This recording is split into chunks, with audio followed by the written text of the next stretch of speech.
नमस्कार मित्रांनो, पुन्हा एकदा स्वागत आहे आपल्या YouTube चॅनलचे नाव आहे माहिती तुमच्यासाठी. तर महासारथी कार्ड तुम्ही जर काढले नसेल तर आत्ताच काढून घ्या. या व्हिडिओमध्ये मी पुढे सांगणार आहे तुम्हाला की कसे महासारथी कार्ड काढायचे व त्याचे फायदे अगोदर आपण जाणून घ्या. ती एकच फॅमिली आयडी वापर विविध महाराष्ट्र शासनाच्या योजनांसाठी अर्ज करणे सोपे होणार आहे. कमी कागदपत्रे द्यावी लागतात कारण कुटुंबाची माहिती एकदाच नोंदवली जाते.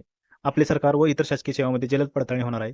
डिजिलॉकरमध्ये डिजिटल कार्ड ठेवता येते व गरज पडल्यास लगेच शेअर करता येते. शासनाच्या कल्याणकारी योजना, अनुदाने आणि सेवांचा लाभ देण्यासाठी फॅमिली आयडी वापरला जातो. कुटुंबाची माहिती एकाच ठिकाणी असल्याने सेवा वितरण जलद आणि पारदर्शक होणार आहे. तर सध्या महासारथी कार्ड दाखवल्यावर थेट पैसे सवलत किंवा स्वतंत्र आर्थिक लाभ मिळतो अशी कोणतीही अधिकृत घोषणा झालेली नाही. हे मुख्यतः शासनाच्या योजनांमध्ये पात्रता तपासणे आणि सेवा मिळवणे सोपे करण्यासाठी तयार करण्यात आलेले फॅमिली आयडी कार्ड कसे काढायचे. चला मग. तर सर्वप्रथम तुम्हाला Google Chromeवर mahasarathy.maharashtra.gov.in वर जायचं आहे वेबसाईटवर. नंतर किंवा तुम्हाला मी डिस्क्रिप्शनमध्ये तुम्हाला लिंक देईन, तिथून तुम्ही जाऊ शकता. नंतर तुम्हाला वेबसाईटवर गेल्यानंतर पॉपअप उघडेल, तिथे तुम्हाला आधार कार्ड क्रमांक टाकायचा आहे. जो चौकोनी बॉक्स आहे त्याच्यात क्लिक करून OTP पाठवा क्लिक करायचा आहे. क्लिक केल्यानंतर तुम्हाला SMS द्वारे OTP येईल, तो सबमिट करायचा आहे, त्याच्यामध्ये टाकायचा आहे तुम्हाला आणि नेक्स्ट करायचा आहे. त्याच्यानंतर ही पूर्ण एकूण संमती काय तुम्हाला कोणती माहिती याच्यामध्ये ती तुम्ही सविस्तर वाचून घ्यायची. नंतर त्या चौकोनी बॉक्समध्ये टिक करून पुढे जायचं आहे.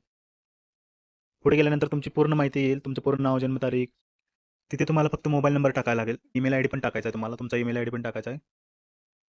हे 2 याच्यासाठी टाकायचं की 2 OTP येतात आता. एक ईमेलला येतात एक आणि एक मेसेजद्वारे येईल. ते समजेल तुम्हाला पुढे. पिनकोड वगैरे सगळे आपोआप येईल ते आपलं तुमचं आधार कार्ड टाकल्यानंतर. आता कॅप्चा एक टाका, कॅप्चा सबमिट करा त्याच्यामध्ये. नंतर OTP आले असतील तुम्हाला, एक मेसेजवर येईल आणि एक मेलला येईल. वरचा आहे तो आपल्याला टेक्स्ट मेसेज आला त्याचा OTP त्याच्यात टाकायचा आहे.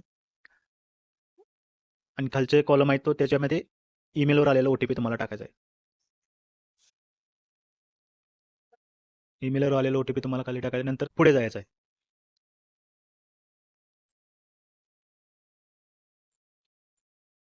तुमचं नोंदणी यशस्वीरित्या पूर्ण झालेली आहे अशी माहिती तुम्हाला दिसेल आणि 24 तासानंतर तुमचे ID जनरेट होईल.